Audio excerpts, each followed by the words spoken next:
Okay. Good evening. I have the lovely Alan Meredith with me. Would you like to introduce yourself and tell us a little bit about yourself? Oh wow. Yeah, okay, yeah. I'm Alan Meredith. I'm an author. I've just released my fourth book. I write generally in a genre I've kind of made up. It's probably called something else really, but it's kind of a subgenre of contemporary fantasy called delusional fantasy.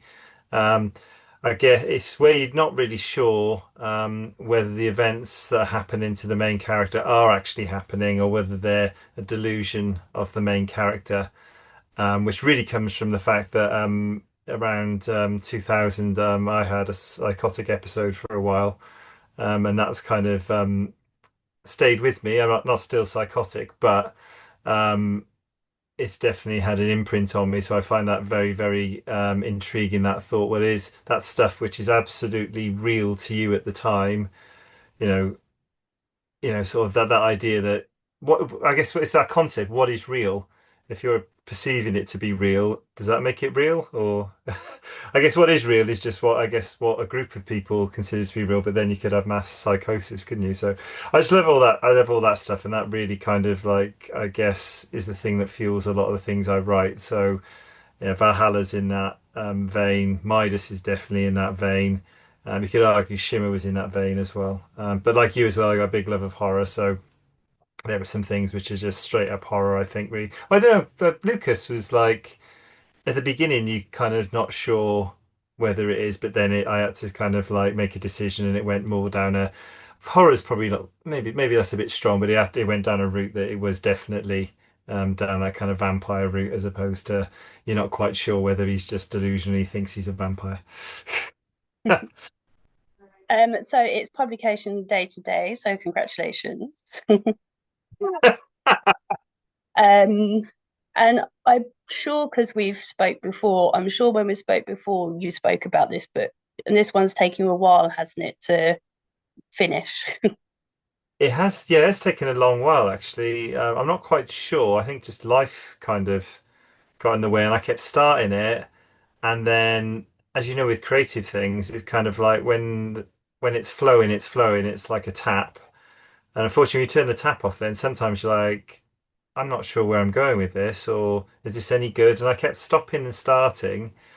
So in the end, it took ages to write. It was well over 2 years. But yes, it's definitely taken a while this one, but I'm really pleased with how it actually came out in the end. Because yeah, it was definitely at the start. I was like, is this any good? Should I bother carrying on with this? Is it really worth it? And then it kind of just like, I mean, the way I write, I think I write very subconsciously. So I don't generally think too hard. Things just kind of, it's a bit like watching something and just writing down what I see as opposed to like being really in control of what's going on, really. It's a bit like peeking into a world, really. I think at one of your things I describe myself as a god. I don't think that's quite true. I'm probably more omnipresent rather than omnipotent, to be honest. Although I do, I guess, a bit like gods do very cruel things to my characters, which I guess similar to you, but you might not describe yourself as a god. Can't say that thought has ever crossed my mind, I must admit.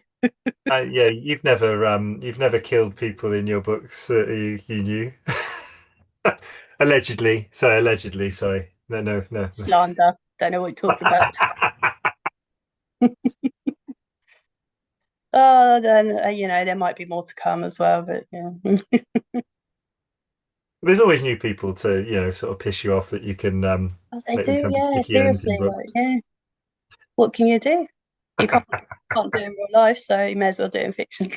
So much more fun when you know them. It's a healthy outlet, I think. I hope so. Otherwise, I really need help. Yeah, as long as you don't go method with it, then it's fine. Oh man, I'd love to, but yeah, I work for a security company technically, so I imagine that would be frowned upon at the very least.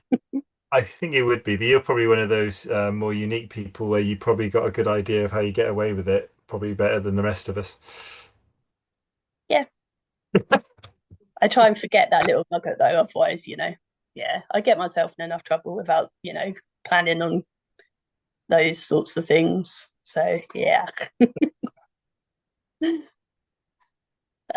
Would you like to tell us a little bit about Valhalla? I know that authors generally hate this question, but you wrote the book, so I wrote it and now I'm trying to sell it, so I've got to got to put the effort in.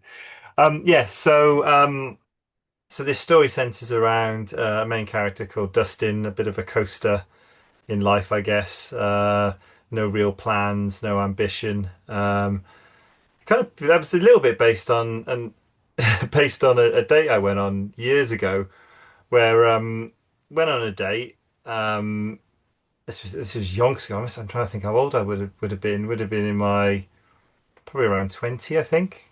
And it wasn't a great day. It was a bit like a job interview. Is probably the best way to describe it. In fact, it was a bit like on The Apprentice, the really horrible interview when you'd never take the job there because you go, I'm not working here. I'm not working for that guy. It was like being interviewed by is it Claude Littner? oh yeah, yeah, It's a bit like that. And at the end, it's the only date I've ever been on where I thought, should I just sneak out the bathroom window halfway through? But there is a point to this. yeah. But um, then at the end of the day, my date decides to give me like her feedback. And it was I fiddle like a 4-year-old. Well, it's because I felt really uncomfortable.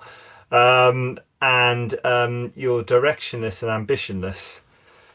And I was like, okay, I didn't even know how to end that date. I mean, what do you do? Shake hands or what? I think escaping through the bathroom would have been the best option. But anyway, so Destin's kind of that kind of a bit like me in that way, kind of just coasting. And then he ends up in this car accident. And as he's lying so he's been hit by a car, he's lying on the ground, kind of in a really bad way. And this is where you've got to, I guess, be a team believer or team skeptic if you go uncanny. He the Norse god Odin comes up to him on next to him on the road and makes him this offer to say, "Well, you're going to die here, but I can save your life. But you got to do something for me, and that is to live this life of a Norse warrior, bring fresh tales back to Asgard or Valhalla." Because he hasn't had any in centuries, because just hasn't been any Norse warriors. So then Dustin's got to make this choice, which is not, it's a pretty easy choice to make, to be honest. It's like, well, I can either die here or I can have a second chance of life, and that's pretty much how it starts, really. And then it's pretty much goes on this path there, where Dustin is kind of, but I guess like a buddy cop movie with Odin, and where that takes it. But then, yeah, it's kind of, I think, like with most books, it's kind of hard to describe because it kind of there's a big romantic theme in there. And I've got to be honest, that was probably the spark of the book. My wife and I were talking about, because my wife and I got together a long time after we'd met. We were friends for a very long time. And when we kind of went back through our history, we were like, well, we could have got together at that point. We could have got together at that point. And how would life have been different? So actually, the thing that sparked this book was like, well, what happens if we got together at that stage? How would things have been different? It kind of sparked from there, really, and that was the kind of kernel of the thing. But like in most of my books, I tend to, there's always dark bits, and I tend to kind of lighten that with some comedy as well. So it's not like I don't know, like a Mike Leigh film or something like that. It's not just all dark. So there's something of everything in it, and there's some real life stuff in it, even though there's all this fantastical stuff in it. And I think it's just the way I write, and I think Midas, all the books I've write are very similar to that in that kind of style. I guess the thing that was different in this one was the real, and I didn't plan this. It's just the way it went because I put Odin in it, the really strong Norse mythology that ran through all this, and all the flashbacks to these kind of classic, I guess, Norse mythology tales, and then getting, I guess, well, mostly Odin's feedback on what actually happened at those, which is slightly different to what was written down, what has been written down by someone at some point in history. And as you know, I read it obviously because I was on the blog tour. So there are a couple of things that really I wanted to ask you. So the first one is the call center. I can imagine you absolutely pissing yourself making up the no win, no fee claims. I can just imagine you sitting at your keyboard, absolutely chuckling away as you're making up those stories. I mean, was there any truth to them, or were you literally just having the best time making up the most ridiculous? Okay, like a lot of things, there is a kernel of truth in that. Um, I guess taking a step back, one kernel of truth was I did a law degree and then didn't have a flipping clue what to do, so I did some shit jobs. I never worked in a call center, but I imagine I'd have hated it. Um, but yeah, there is some kernels of truth in this. So um, yeah, yeah, I'm trying to think about where there's a story about a squirrel. Um, that came out. Okay, my mum's not online, so she won't know. But I remember my mum mentioning once when I went to visit her. She said we got talking about. I don't know how we got onto this subject, but she was telling me that squirrels were really dangerous, and I was like, "What?" Yeah, they are. They're really dangerous. They're really vicious. And I was like, and that kind of put me on the track as going, I'm going to research about squirrels and find out what, has anyone ever like been killed by a squirrel? Have they got like been bitten and like got some like, blood poisoning or rabies or something? And I couldn't find any of that, but I did find a load of stories, and there was some stories about squirrels doing property damage and stuff. So that's kind of where I got the idea of the story with the squirrel. So I like that one. That's one of my. I think that's one of my favorite ones. That I think the one with this. I think there's one with the guy in the children's playground. I don't know where that came from. That was pure. That was pure fantasy. I think there are a couple which don't go into much detail. I think they are based on maybe some health and safety things that I've heard of in the past. Because my alter ego is a health and safety professional, so some of those came from there. Um, oh yeah, that one. The the guy who gets that hot sauce on his fingers. That story. Um, I got a feeling that came from something Guy Gardner told me. I don't think Guy. I'm not saying Guy that happened to Guy Gardner, but there was something he told me I mean, about to be fair, about with boys, I can imagine that being a thing at there some was. point, either with like Vicks or with some kind of sauce or with like juice. Or I could just imagine it being a thing, and the ice cream. I can imagine Yeah. that being a thing as well. So yeah, I'm sure it was something. Yeah, it was more on the ice cream part rather than the former bit. So it was something about the ice cream. I'm sure there's some story he told me. I think that's where that came from. But like most things in my book, I can usually trace it back to something that I've either experienced or heard. Um, Sometimes it's absolutely just pure kind of made up, like the guy on the slide. Um,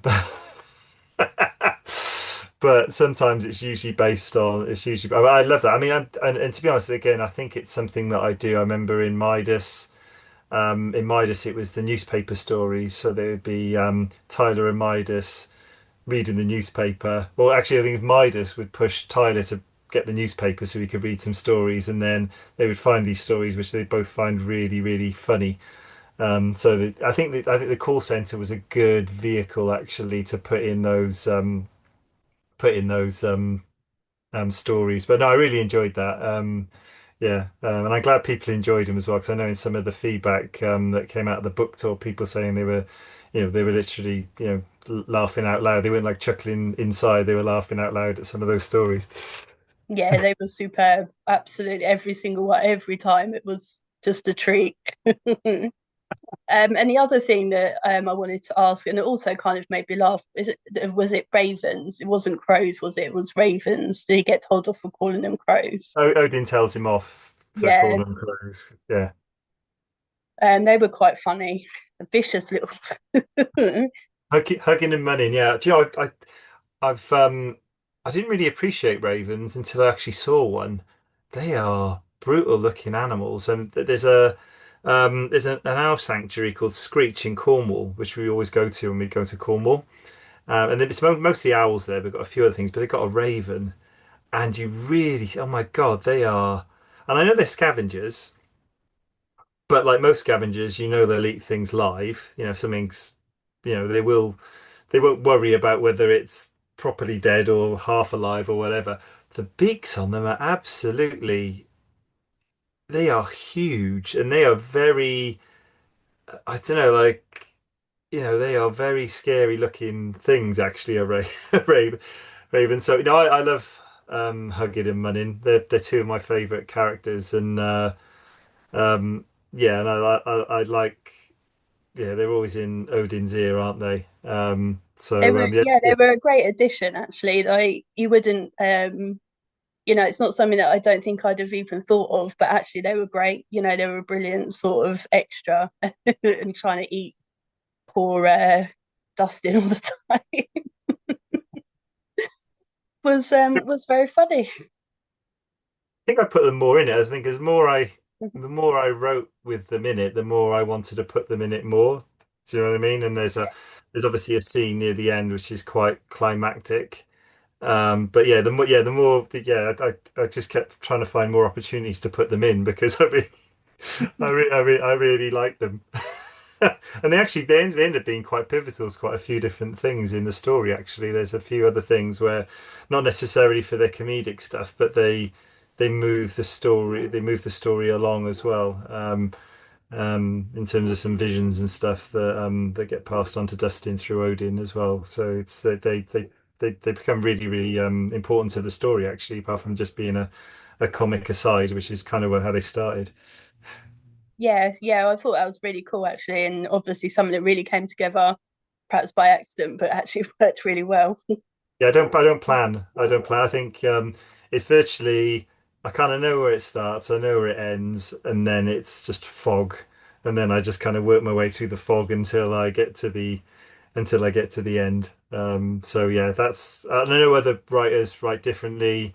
I'm sure you do as well, but I know some people plan everything and that they've probably got a wall covered in post-its and I can't. And I can't write. The other thing is, I can't. I know some people write out a sequence. I can't do that. I'm proper linear writer. I've got a your next chapter. I can't jump a few chapters and come. Actually, the only exception to that was I'm pretty sure the Squirrel Call Center thing I'd written somewhere else, and I went, no, that I'm having that for this, and I put it in. I think that's the only thing, but usually everything is completely linear. Yeah, I mean, well, my first book I wrote out of sequence, and I didn't mind, but I hated every second after of editing. So every book since I've tried to write sequentially because it's much easier when you come to finish it. Well, especially for Just- you, you're doing crime as well, so you've got all those kind of threads and kind of, I guess, red herrings and all these other things got to come together, and yeah, it must be, yeah, that's a hell of a jigsaw to put back together. yeah, and it's not fun to write out of sequence. So yeah, I learned my lesson the hard way very much. And just to warn you, this is going to cut off in like 2 minutes, so I'll stop it and then restart it. It should be the Okay, same, just okay. because I had to. I'm poor, so I had to cut down the my plan that I had. And then, so the next thing, hopefully, you get to answer before it cuts off. I was going to ask you about obviously, your cover is very relevant, and the sword. Where did that come from? The idea of the tattoo as well. I loved that. Mm. That's an interesting one. Do you know what? I was really worried where that idea came from. Because I went, oh, wouldn't it be cool if, yeah, if the sword was like a tattoo until it was needed. Um, so much so I was like Googling and I was going, I must have got that from somewhere, and I couldn't find a definite reference. So I honestly don't know where that came from. And you kind of think, you kind of want to think. I'm a real fan of Waiting for Godot, the play. And kind of obviously one of the themes in that is nothing is original. We just basically recycle everything, and so I'm sure it might there might be some roots in somewhere. And I know there's loads of things with swords and stuff and souls trapped in swords and stuff. I know there's Katana, isn't it, in the DC universe is that's one of those ones when it was in Suicide Squad and other things. But do you know what, that bit I can't be sure. And one day I'll probably watch something and go, "Oh, that's where that came from. I lifted it." I'd like to think it was purely from my imagination, but it's hard to. There's probably something somewhere that I've got some sort of idea on from that, but I can't actually say. And it's one of the ideas in the book that I was really, really happy with the way that kind of, and it kind of really, what I really liked about that as well, it's really kind of supported that kind of delusion. Is this a delusion? Because all anyone outside of Dustin can see is that he's got this, tattoo of a sword. Yeah, But to him, it's much more than that. very much more than that. Yeah. Yeah. Yeah, that was cool. But I think it's going to